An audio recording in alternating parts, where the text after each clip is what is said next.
ખબરોમાં બન્યા રહેવા માટે બેલ આઇકોન દબાવો અને એબીપી અસ્મિતાને સબસ્ક્રાઇબ કરો.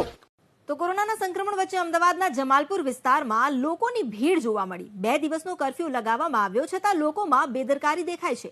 હજુ પણ શાકભાજીના વિક્રેતાઓ અને ગ્રાહકો માસ્ક વિના દેખાયા. તો સોશિયલ ડિસ્ટન્સિંગનું પાલન પણ નથી કરવામાં આવી રહ્યું. તહેવારો બાદ અમદાવાદ શહેરમાં કોરોના સંક્રમણનો વિસ્ફોટ થયો છે, ત્યારે આજ રાતથી 9 વાગ્યાથી લઈને સોમવાર સવારના 6 વાગ્યા સુધી અમદાવાદ શહેરમાં કર્ફ્યુ લગાવવામાં આવ્યો છે અને કર્ફ્યુને લઈને લોકો અત્યારે અમદાવાદના જમાલપુર માર્કેટમાં ખરીદારી કરવા માટે આવ્યા છે. પરંતુ હજુ પણ આપ જોઈ શકો છો કે આ અમદાવાદનો આ જમાલપુર માર્કેટમાં જે શાક વિક્રેતાઓ છે તેઓ માસ્ક નથી પહેરતા. હજુ પણ લોકો જાગૃત નથી થઈ રહ્યા.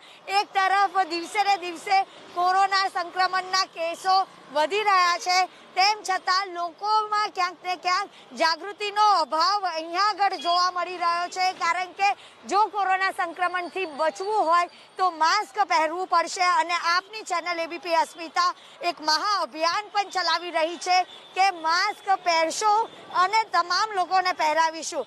તેમ છતાં પણ અમદાવાદના આ વિસ્તારમાં જે વેપારીઓ છે તે માસ્ક નથી પહેરતા. જો કે હજુ પણ હું આપને આ વિસ્તારનો જે માહોલ બતાવીશ, કારણ કે ભીડ ભાડ વાળો જે માહોલ છે તે અહીંયા આગળ જોવા મળી રહ્યો છે. અહીંયા આગળ સોશિયલ ડિસ્ટન્સિંગનો અભાવ જોવા મળી રહ્યો છે.